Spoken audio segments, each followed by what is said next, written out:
Hello everyone, আমি সঞ্চিতা চলে এসেছি আজকে তোমাদের সাথে এক্সারসাইজ শেয়ার করতে। আজকে আমি করব কিছু বেসিক ওয়ার্ম আপ আমরা এই আজকে যেগুলো দেখাবো বা করব সেগুলো স্কুলে অনেক সময় আমরা করেছি। খুব টাফ কিছু আমি করছি না, আজকে বেসিক কিছু জিনিস নিয়ে আমি ওয়ার্ম আপ করছি। শোল্ডার রোটেশন, নি রোটেশন এবং টো রোটেশন, এসব কিছুই। তোমরা যারা ভাবছো অনেক দিন ধরেই যে এক্সারসাইজ আজ শুরু করব, কাল শুরু করব, কিন্তু হয়ে উঠছে না, তোমরা কিন্তু আমার সাথে শুরু করে দিতে পারো। একটি জিনিস কি, একা একা অনেক কিছুই অনেক সময় করে হয়ে ওঠে না, কিন্তু সাথে যদি কেউ থাকে তাহলে কিন্তু করতে খুবই ভালো লাগে। তাই তোমরা চাইলে আমার এই ভিডিওটি অন করে আমার সাথে সাথে কিন্তু করতে পারো। আমার এই ভিডিওটি 5 মিনিটের আছে, 5 মিনিট একটু ওয়ার্ম আপ করে নিলে খুব বেশি কিন্তু ক্ষতি হবে না, বরঞ্চ তোমাদের খুব রিফ্রেশ একটি দিন যাবে সারাটি বেলা।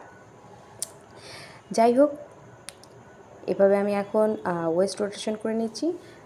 ওয়ার্ম আপের ক্ষেত্রে প্রতিটি আইটেম লেফট এবং রাইট, অর্থাৎ সেম সাইড এবং রিভার্স সাইড করে নিতে হবে। ওয়ার্ম আপটা যে কোনো এক্সারসাইজ শুরু করার আগে করলে হবে কি, যে আমাদের যে জয়েন্টগুলো আছে প্রত্যেকটি পার্টের ফুল বডিতে জয়েন্টগুলো একটু রিল্যাক্স হয়ে যায় এবং আমাদের এক্সারসাইজ করতে পরে সুবিধা হয়। আজকে আমি করছি ওয়ার্ম আপ, এরপরে আমি বেসিক এক্সারসাইজগুলো আস্তে আস্তে শেয়ার করব। তবে প্রতিদিন যেই এক্সারসাইজগুলোই আমরা করি না কেন, আমাদের এক্সারসাইজ শুরু করার আগে কিন্তু এইসব ওয়ার্ম আপগুলো করে নিতে হবে, তাহলে হুট করে কোথাও চোট লাগার সম্ভাবনা থাকবে না। ওয়ার্ম আপ মোটামুটি শেষের পর্যায়ে। ওয়ার্ম আপের পর যদি কারোর জল ইনটেক করতে হয়, ওয়াটার ইনটেক করতে হলে ওয়াটার ইনটেক করে নিতে পারো।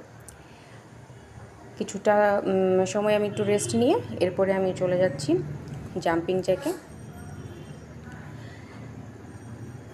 এক্সারসাইজ একটি খুব রিল্যাক্সেশনের ব্যাপার। এক্সারসাইজ করার সময় একটু ঘাম ঝরে, একটু কষ্ট হয়, কিন্তু এরপরে খুবই একটি রিফ্রেশ একটি ফিলিংস কাজ করে। তাই একটু কষ্ট হলেও এক্সারসাইজ করা উচিত। ফার্স্টে আমি 20 টাইমস জাম্পিং জ্যাক করে 10 সেকেন্ড রেস্ট নেব। 10 সেকেন্ড গ্যাপ দেওয়ার পর আমি আবার 20 টাইমস করব। আজকে আমি 60 টাইমস করেছি জাম্পিং জ্যাক। শুরুর দিকে 20 টাইমস করে শুরু করে 3 সেট করলে, একসাথে যদি 60 টাইমস করতে চাও তাহলে অনেক কষ্ট মনে হবে।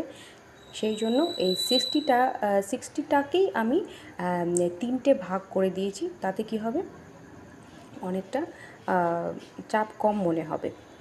যারা শুরুর দিকে এক্সারসাইজ করছো তারা এভাবে যদি করে নাও, যে কোনো এক্সারসাইজ 2, 3 অথবা 4টে সেটও যদি বানিয়ে নাও, তাহলে কি হবে, অনেকেও করতে পারে 15টি করে 4টে সেট করে নিতে পারে। যার যা সুবিধা মতো করতে পারে, এবং অনেকের বডি অনেক কিছু পারমিট করে না, সেই হিসেবে সুবিধা মতো সেট বানিয়ে নিতে পারো। আমি বেসিক একটি ভাবে করে নিয়েছি, তোমরা তোমাদের সুবিধা মতো করতে পারো। যাই হোক, অবশ্যই এক্সারসাইজ করার সময় আমাদের কোর টাইট রাখতে হবে এবং জল ইনটেক করতে হবে খুবই কম পরিমাণে। ভিডিওটি ভালো লাগলে অবশ্যই শেয়ার করে দেবে। আমার সাথে প্রতিদিন এক্সারসাইজ করতে চাইলে আমাকে সাবস্ক্রাইব করে রেখো।